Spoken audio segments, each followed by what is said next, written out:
Welcome everybody, welcome to my site. Everything here is about proving how the earth is flat.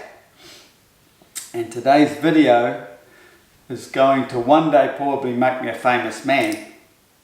I've made many first discoveries over the last few years, but you'll never find them in any science journal because they go against the narrative of living on a spinning ball.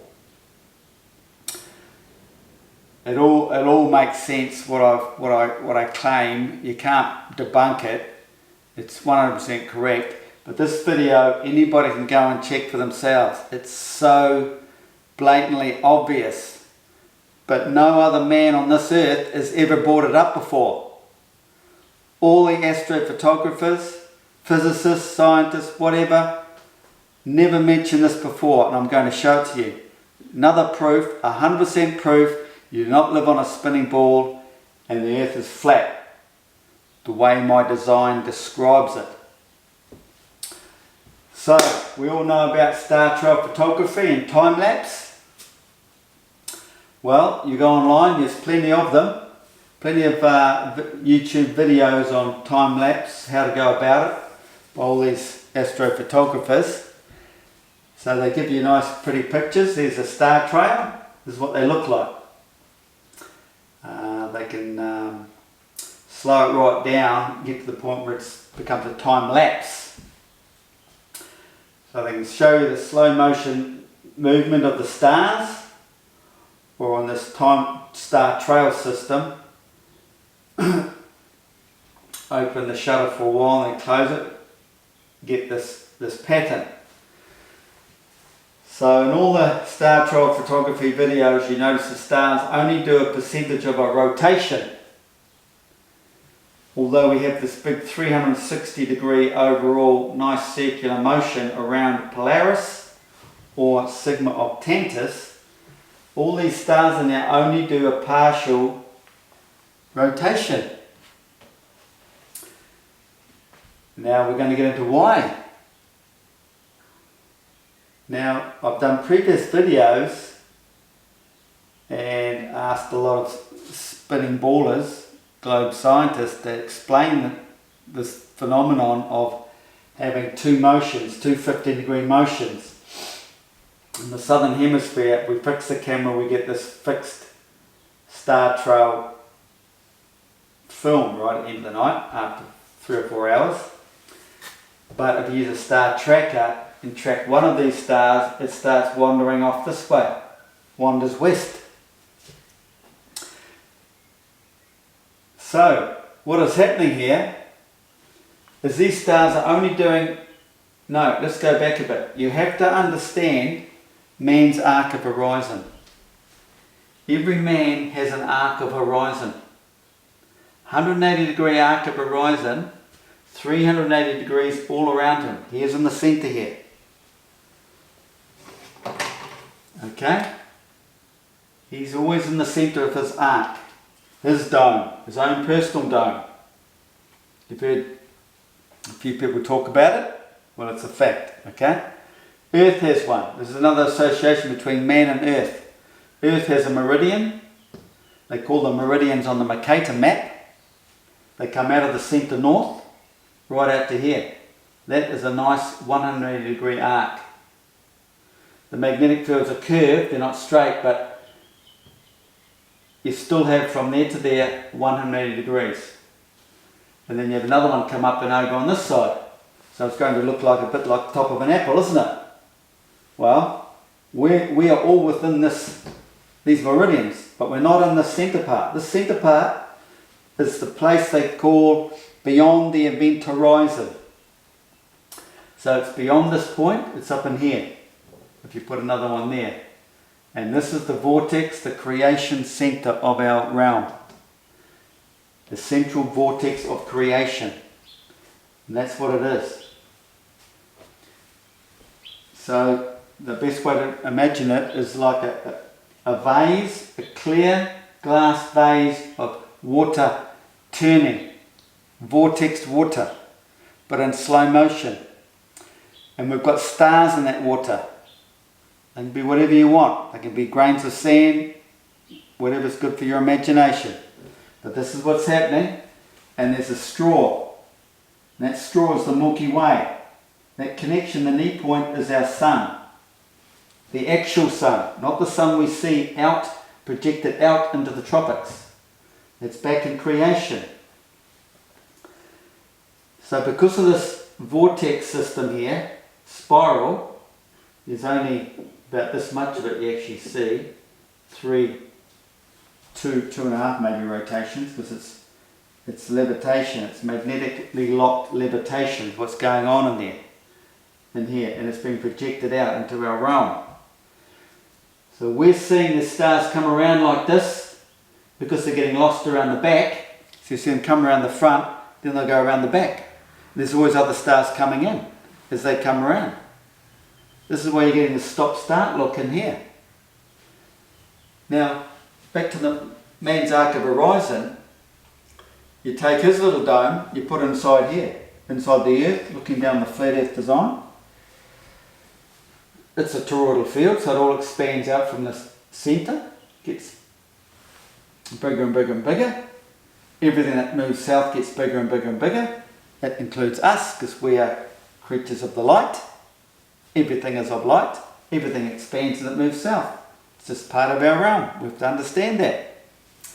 So man's arc of horizon is in here, and he's looking south, say. Let's say he's got a camera, and he's pointing south, and he's taking a star trail photography film of around Sigma Octantis. So he's facing south, he's got his camera fixed on a tripod, he's got this image. But if you slow it all down and track one of the stars in this image here, it starts drifting this way. It comes out and starts drifting this way. Because what's happening is every man has this image, a nice circular image around Sigma Octantis out the south. Okay, so let's consider one of these arcs of longitude a man's his own arc of horizon. So this slither here, from there to there, is between there and there in his horizon, right? And that's coming back from here, right back in here, right back in here. So that's being reflected out to the south. So he's only getting a portion. He's only getting this portion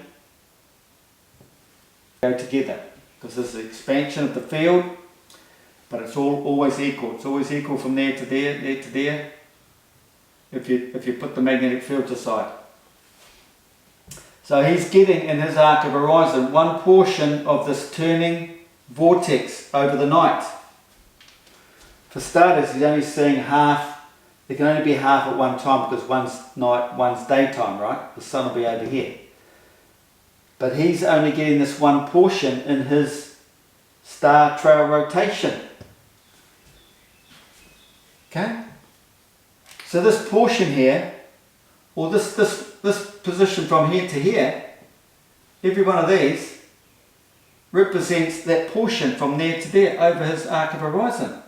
They come into his arc of horizon from the east, leave by the west. That's the distance there. That's what he sees. This is why you only see so much, because what they're doing is they're fading out because they're moving this way.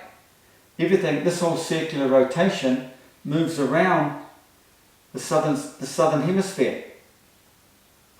Okay? They come in and go out. But you're fixed, so you can only stay there looking at your arc of horizon. But if you tracked it, you could track them going like this, wandering that way.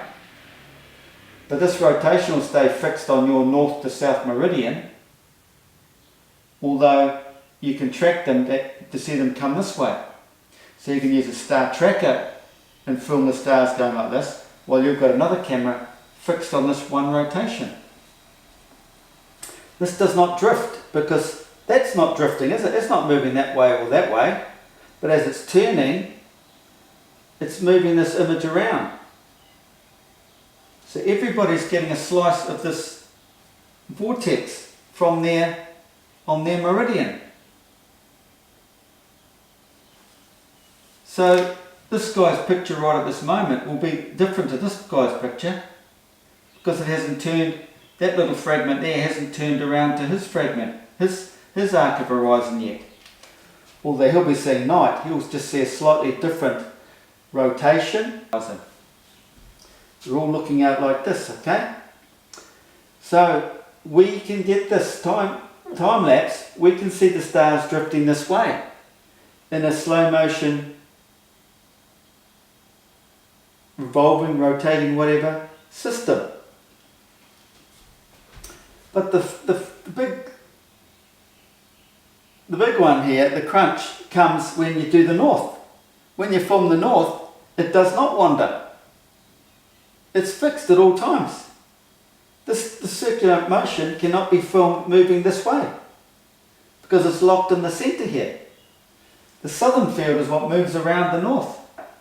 It stays there, and the southern field moves all the way around to come back to the same position it was last night. This is 100% proof you do not live on a globe. How can that happen on a globe? Why will all the stars in the south be drifting around this way when in the north they're just staying there turning?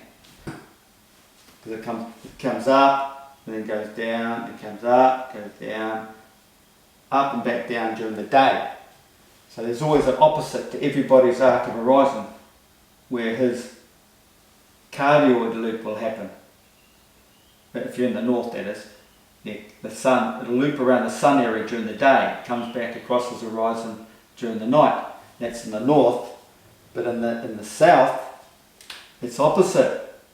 It's coming like this, looping around, coming out, around across your horizon, and goes back this way. In the north, it's looping around there,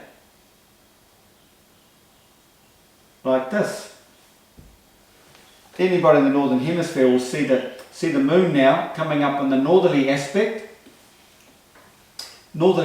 in their rotation here, but out south we have it in our southerly aspect. So if you live on a globe, how do they answer that? Why am I seeing this right round to the southeast, the moon coming up the southeast, or the first stars, yet they see theirs way around to the northeast? Because they're mirrored, it's the way it works. It's the mirrored effect. How do we get this mirrored effect? Well, because the southern sky is curved. It acts like a concave mirror and projects everything back in here. Because the picture out here, it's up top of the north, the vortex is sort of, you're getting all the stars up here.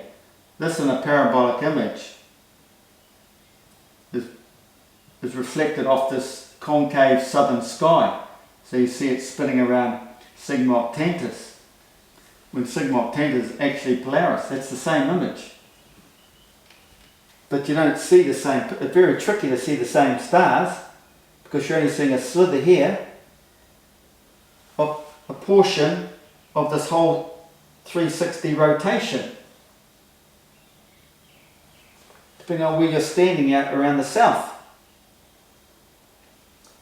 So, the northern field is fixed, and star trail photography will look like that. It'll look like that in the south, but the south is drifting all the way around our Earth, all the way around, but north doesn't. It's stuck here in the middle. It's fixed in the centre. No other person has ever talked about this, ever. This is so obvious if you're a photographer. The thing is, people live in the northern hemisphere or they live in the southern. They're not gelling the two together. I mean, some obviously travel, but they're not clicking. They have never thought about it because they're not aware of the flat earth system. They just go with their indoctrinated bullshit of the globe. So there it is, folks. I hope you understand that. Man's arc of horizon. So his portion, his arc of horizon is represented in the length of these stars. Is his arc of horizon on this earth, in this earthly system. So if he's there, he's seeing that portion of the whole earth. That's the width of his arc of horizon. So it comes in and goes out. Comes into your horizon, goes out of your horizon. Nothing's going around underneath the ball.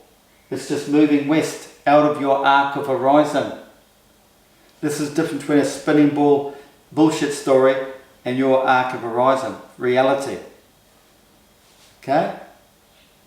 Understanding that. Don't scoff at it. Man is connected with the earth. The earth has one. North to south, 180 degrees. This is what celestial navigation is all about. Man is always 90 degrees to the zenith. He is always here. There's his readings. Okay? If you use a sextant. A lot of young people today don't even know what a sextant is. Understanding the central vortex of creation. The knee joint. It's mentioned in ancient philosophy. That's where the sun is. It's like an umbilical cord. The Milky Way. This comes back to the tropical zone of our Earth. The tropical zone, around here, the sun we see, is connected back into the centre here, to the real sun that reflects out to give us this image. So if you want to get into this thing, into this stuff, you're in the northern hemisphere, save your money and come down and check out the southern hemisphere. I'm 100% correct. You can't debunk me. So this is how we get into two motions in the southern hemisphere. You're getting this one motion here, which they say you get because you're living on a spinning ball and the ball's going that way. So you see the stars going that way. But they can't explain these stars drifting off this way, which means the whole rotation, it's not spinning like that, but you'll always get an image. There's always an image, a circular image all the way around for anybody who's looking south. Because the whole thing's drifting that way, and as it's drifting that way, obviously something's drifting back in this way. That's why you get it coming in, you get it going out. And you got another one coming in, another one going out. That's to do with that, and the fact you've got this central vortex coming around, going around the back. So it comes around, gets lost, you've got another one coming around, there's always another one coming in. So just fill this vase of vortex water with stars. Just imagine what's coming around, what's going to the back, coming around. You only see this half over the night, you'll see it drifting across like that. But you only see a portion of this one half of the rotation out in your arc of horizon of the circular motion. I shouldn't have to explain it more than that if you're really interested and want to open your mind to understanding how this whole flat earth system works. Can't be debunked, okay? So that's it, guys.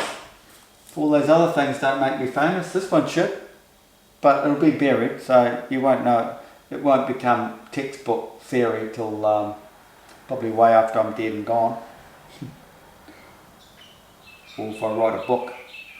So put thumbs up, likes, it probably will get out further. People will start to understand the connection between man and the earth, the flat earth system. Come to realise how all your politicians are all liars. They're all in on the game. They're just two teams playing each other, but they're all of the same club, all from the same club. All liars. Elites. Liars. Okay? The truth is all hidden from man because these lying elites control the whole system. Open up your mind, come around the back door, start looking for the hidden stuff. Thank you. Thanks for watching.